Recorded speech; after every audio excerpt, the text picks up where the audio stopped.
Initially, this was going to be called the authentic self, but then it became, what did it become? Oh yeah, Sorkin Talking.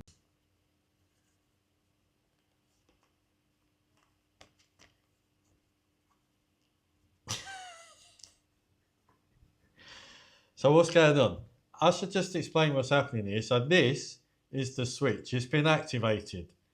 So it's like almost like the end of the it's the end of the world almost. It's not quite a use in emergency. It's more of a look. Everyone else has had their say. Everybody seems to be talking about the problem, but no one's talking about the solution. Everyone's just everyone's solution is, oh well, get rid of them and put someone else in positions of perceived authority.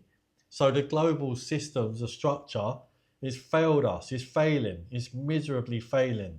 It's lying to us, telling us that the truth is lies and the lies is truth.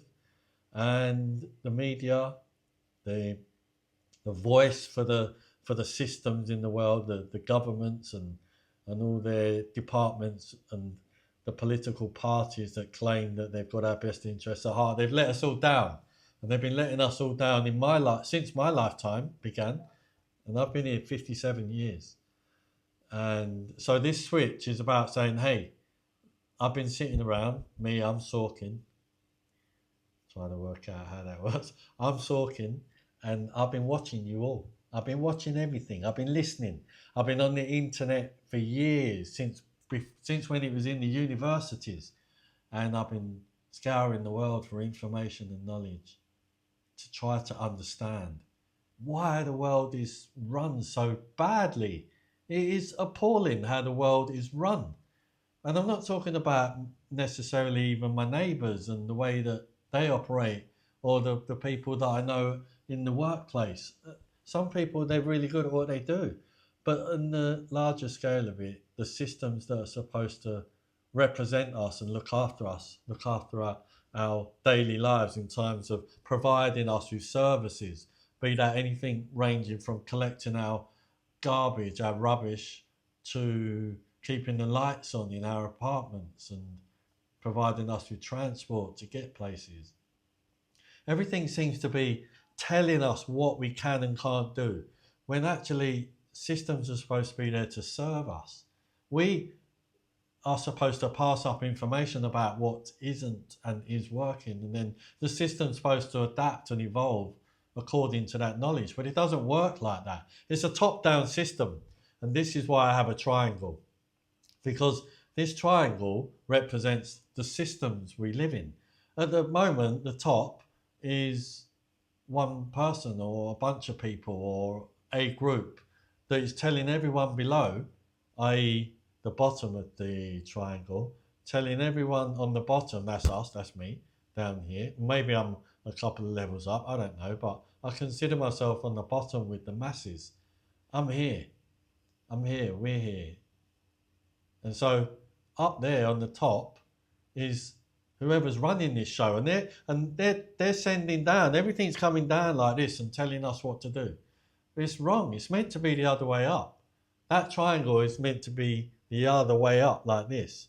And you hear a lot of people talking, they go, oh, it's symbolism, it's Freemasonry, it's 33rd degree, it's 13, it's Illuminati.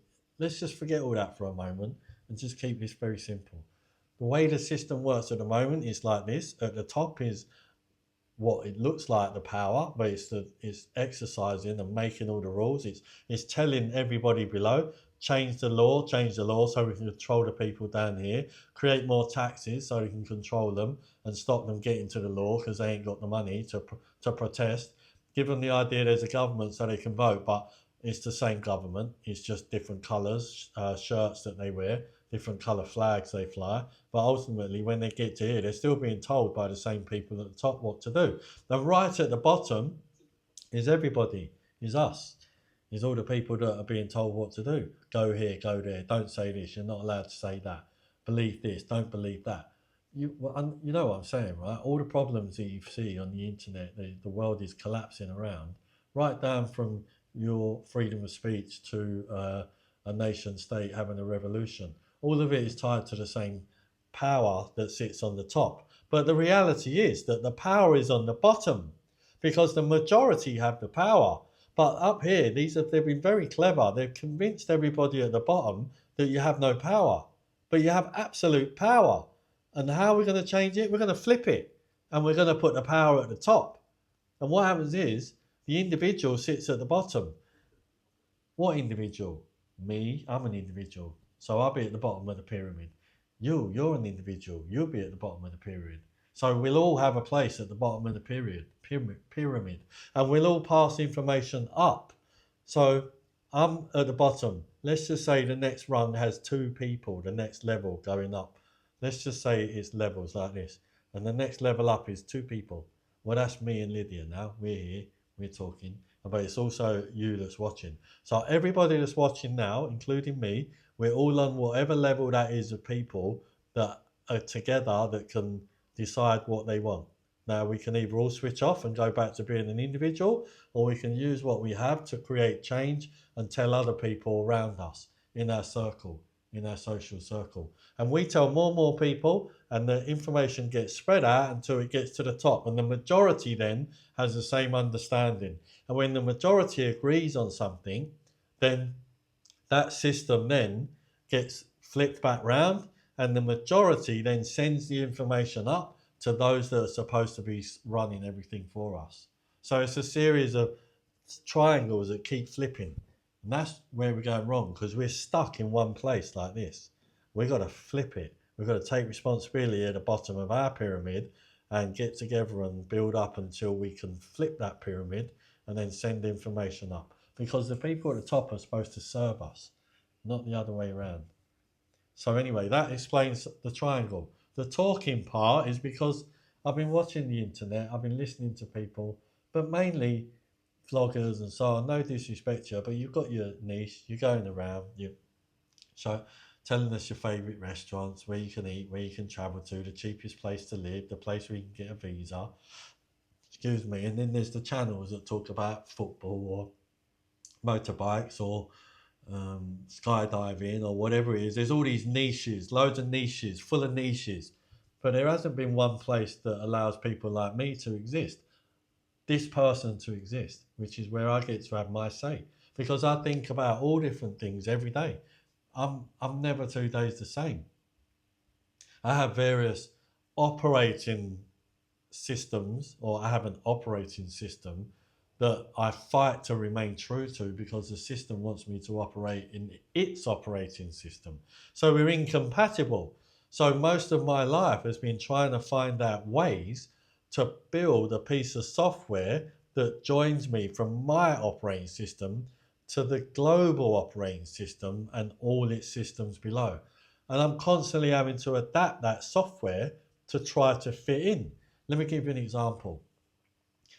The world wants you to go to work, not in the main, do a 9 to 5 job. I don't know if that's standard now, but the idea that you're supposed to have a job and go to work and make money is a common practice around the world, but not a reality for many people. But if you don't fit into that system in a place where that system is apparent, then you're considered an outcast. And as an outcast, you don't have as much of a voice.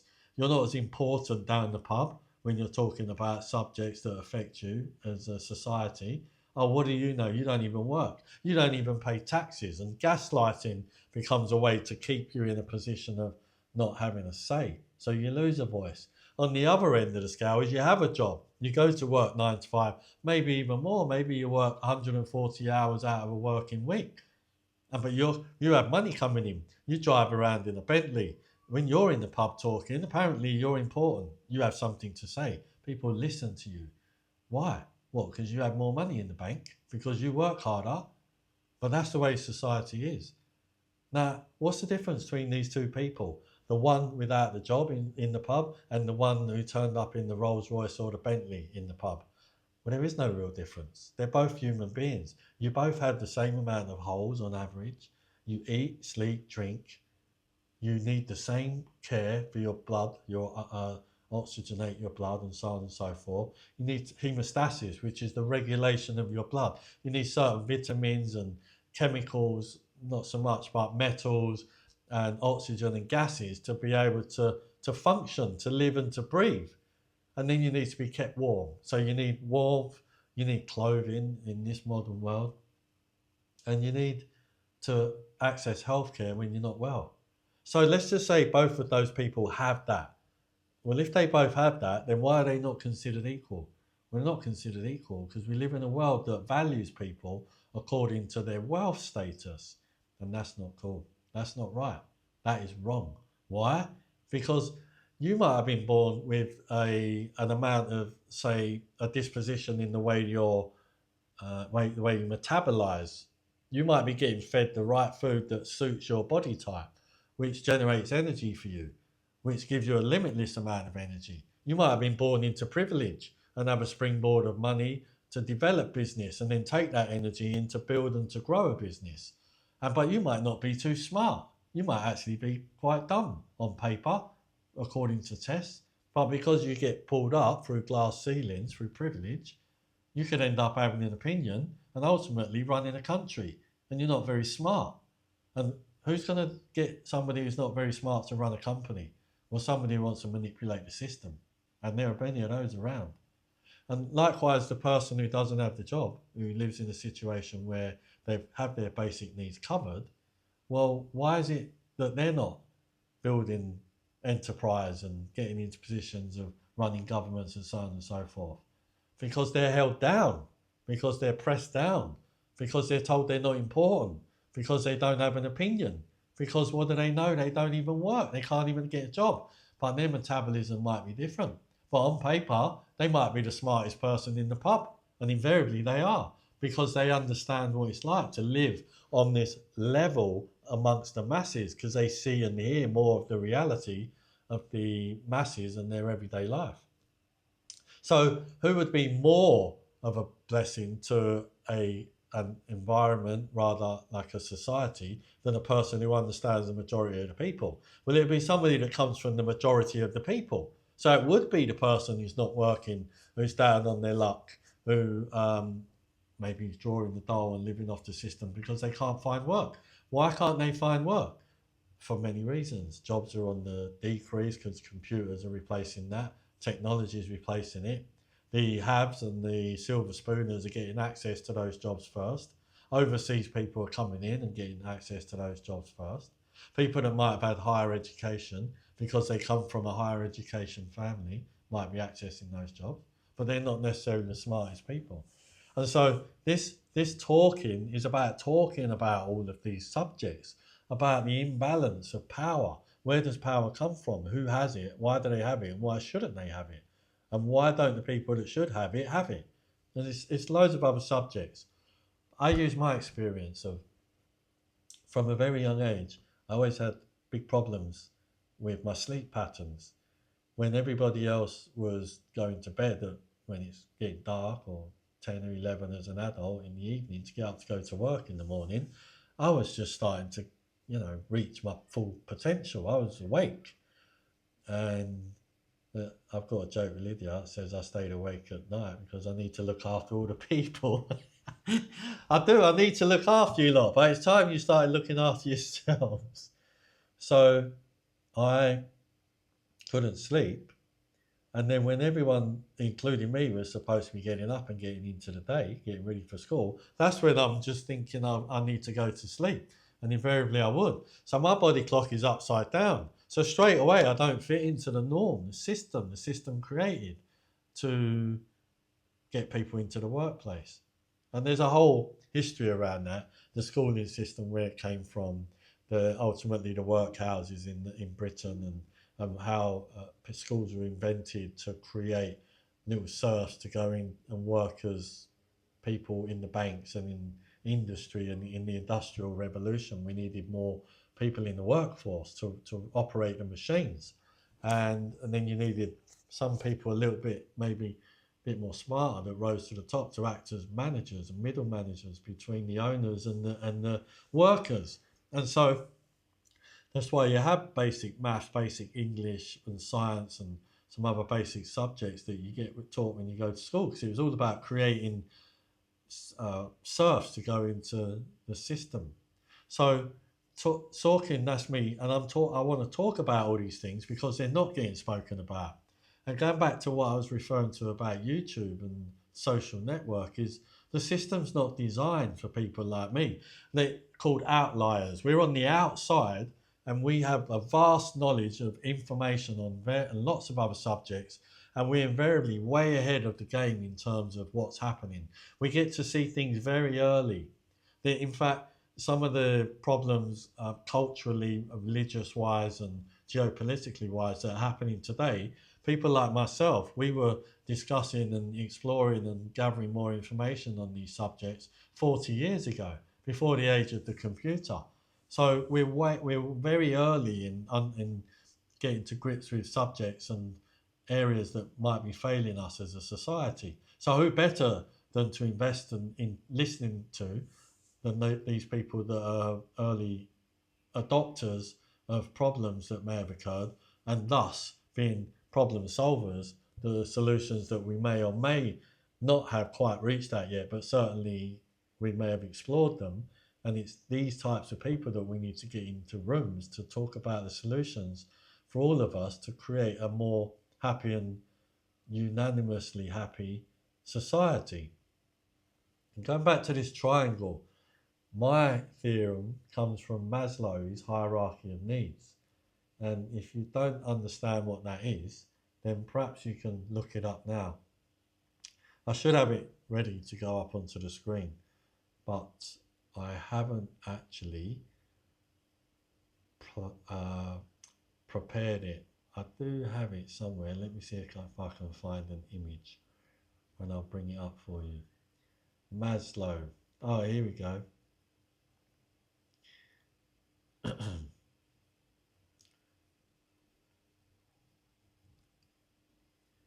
Maslow's Hierarchy of Needs. So you see on the bottom rung there, you see physiological needs, food, water, warmth, rest, all those things I was talking about.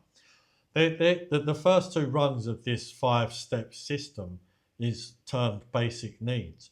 And I have developed in 1996 the charter, basic needs for all as a birthright, not as a privilege. Why? Okay, because until, for those of you who don't understand Maslow, I'll try and give you a brief introduction. At the bottom here, in these first two levels, we've got the safety and physiological needs. Your security, your safety, your food, water, warmth, all those things I was talking about. Now, until you have those in place, you're not moving up to the next level. You are not. You can say, oh, I'm at the next level, but you don't have the other two. Well, then you're not at the next level. You can only get up the levels when you adopt or you have the privilege of the level that you're moving away from. So in the middle is the physiological needs. That's a feeling of being part of self-love, being a part of a community, being esteemed, having self-esteem, and having a feeling of accomplishment. Perhaps you've found like your spot. Perhaps you're doing a job that you've always wanted to do, and you feel good about yourself. Perhaps you're well, you're fit, you go to the gym every day. You have because you've obviously come up through this levels. It means you've got all your food is catered for. You're not worried about paying the bills. You've got a roof over your head. You're not worried about travel. You've got money coming in, and all your needs are being met. So you've reached a point now where you can move up into the final stage of the pyramid, which is self-actualization. And this is the point where because you have everything below the levels of self-actualization, that you're able now to go on and be the absolute best of yourself and pursue that to reach your full potential, including any creative activities you might have considered before. I'll give you an example. Maybe you've had this burning desire to be an oil painter, a portrait painter, but you've never had the time because you've spent all your life working on achieving these safety nets, which is the physiological needs, the safety needs, the belonging and the love. You have a relationship, you have children who love you, you're in connection, you have healthy communication, healthy relationships, a healthy social circle, you're being treated well. And this is both internally and externally. But you might start coming to terms with things that work around you in a macro sense in your environment that don't start quite feeling right. And this is when you start facing problems, because this is what is called a growth stunt. It will stunt your growth, and in many cases, it will send you backwards. So you have achieved everything in the scenario of your dream to be an oil painter. You arrive in this place, everything, your environment is just working 100% hunky dory. Now you can go out, buy some oils, take a course, go on a 2-week painting holiday to the south of Italy, and know that you don't have to worry about paying for the mortgage, paying for the bills, looking after the kids when you're away, paying for their childcare, whatever. You can go and do that in the safety of knowing that all your bases are covered. You could go away for a year, and everyone would support you in your family group.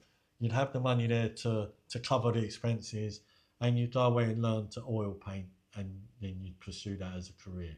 And that would be you self-actualizing, when ultimately that's how you're passing down wealth or generating wealth. If that's what it is that you measure success by, you'll be passing that down through the chain and helping people up onto the self-actualization pyramid a lot faster and a lot quicker. And this is why, when I was speaking earlier about the have and the have-nots, this is the difference between the have and the have-nots. The have-nots are still down on the ground floor of the pyramid trying to achieve their basic needs.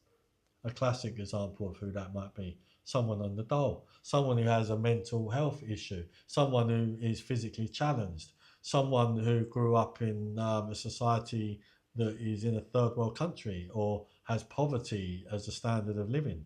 And maybe if you fit into all those categories, you don't have a chance to get up to self-actualization because you're just worried about getting food today.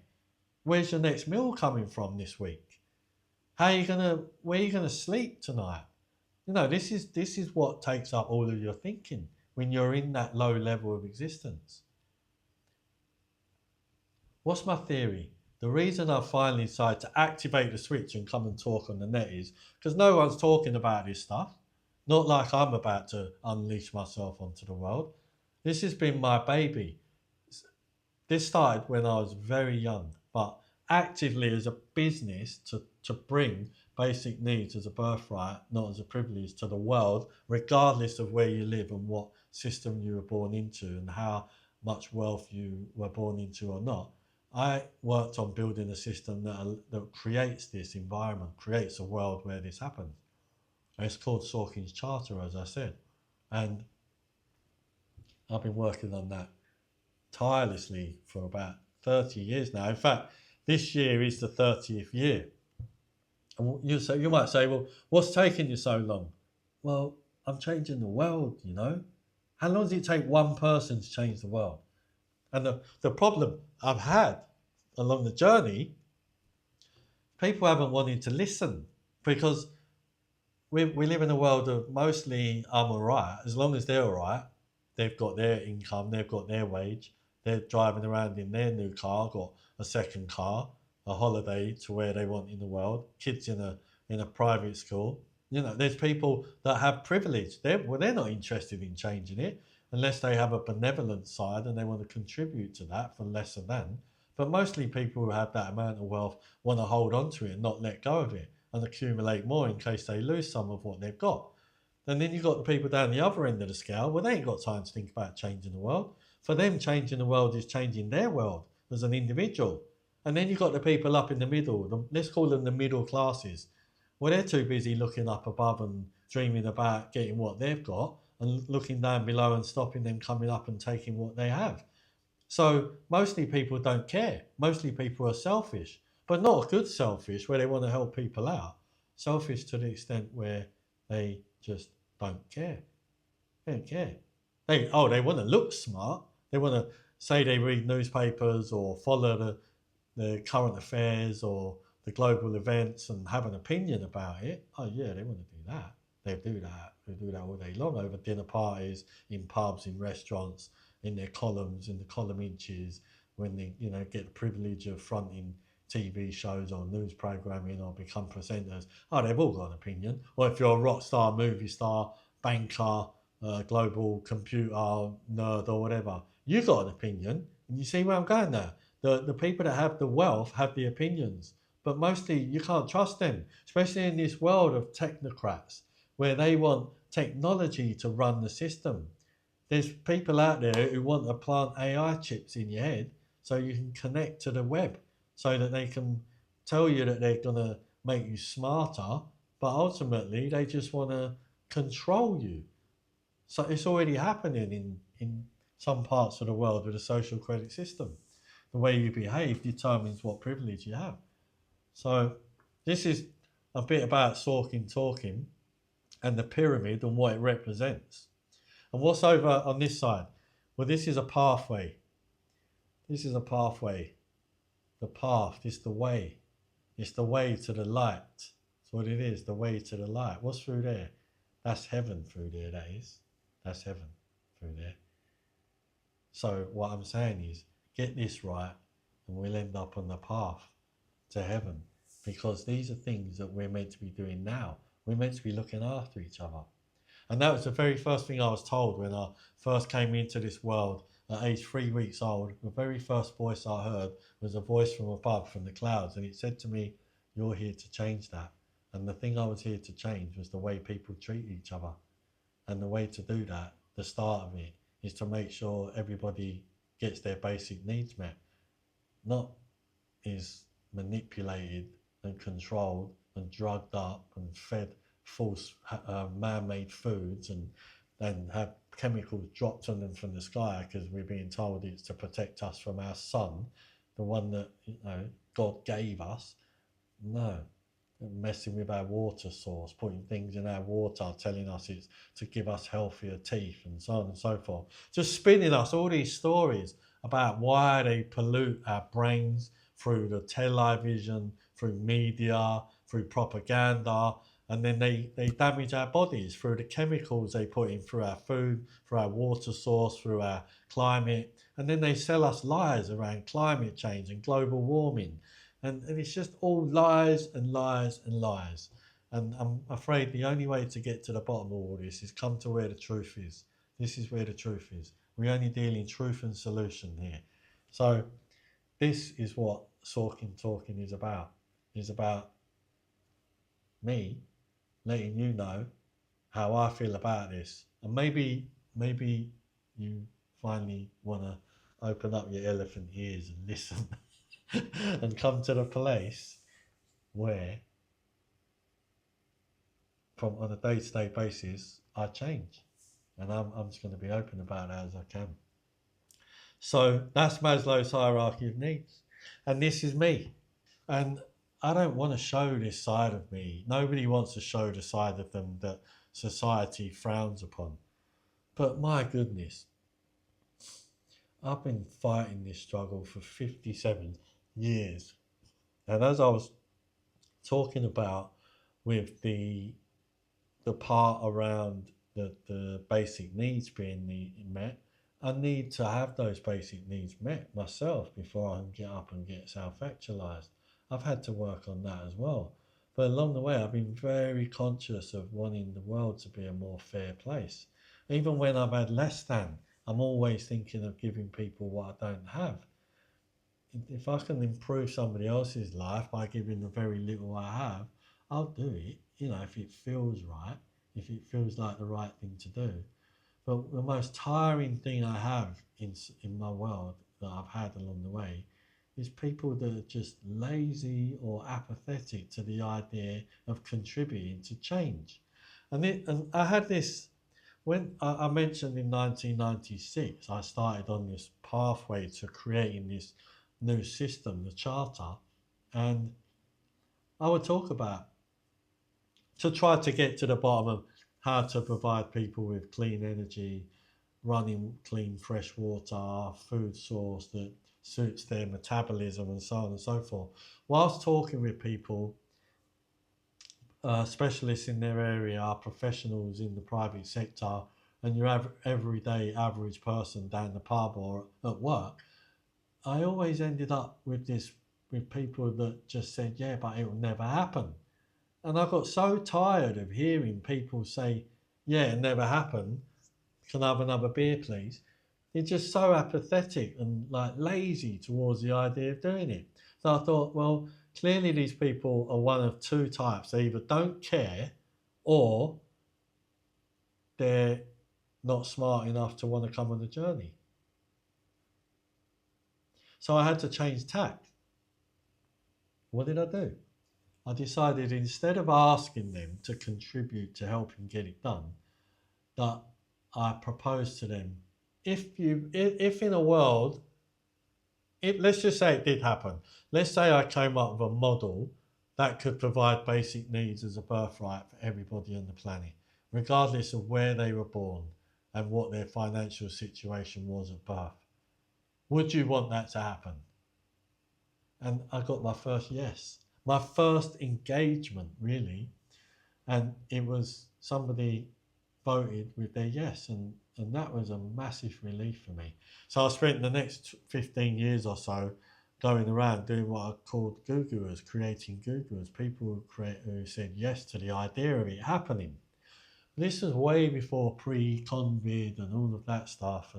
And people started to realise that the things I'd been saying to them about the corruption and the manipulation through mainstream media and the reasons why we shouldn't trust our politicians, I would tell them all of this stuff that I'd learned, and they rejected it, and they all rejected it, and even my own blood and my own blood, my own flesh and blood, my siblings rejected me. But sure enough, when COVID happened and BLM and all the lies started to come out and people started to see it for themselves, one of the first people that called me and said, "I'm sorry, I got it wrong. Yes, you was right. I was right. And that was my skin, my sister." And so I'm used to it. I'm used to people just going to sleep or switching off, or they're not interested. Well, I'm interested. I've scoured the world trying to find people that are interested, and you are out there. I know you are because I've spoken with you. But mostly you're people in third world countries who don't have another way out. The people that have, and the privileged ones, they don't care. They're not interested. And they use excuses like, oh, my dog's hungry, or my phone battery's low, or I've got to go and, pick up the kids, or whatever, or oh, I've got to pay a bill, or I've got to go back to work now, whatever. They'll use anything they can as a reason to get away from the conversation. But when I'm in a third world country speaking to a person who is struggling to meet their basic needs, they've got all the time. Excuse me. They've got all the time in the world for me. They want to invite me to their home and tell their family. They want to share that hope and contribute in any way they can. And I used to say to them, just tell someone else that there are people out here trying to do something about it. I'm trying to do something about it. I'm going to wrap it up there for now. This first episode of Sorkin Talking episode 001 is live, and now I'm going to go to the editing stage and probably I'm and ah about whether I release this, because that's what I do, because I'm eternally cowardly towards putting this out to a wider audience because of the beating I've got and the lack of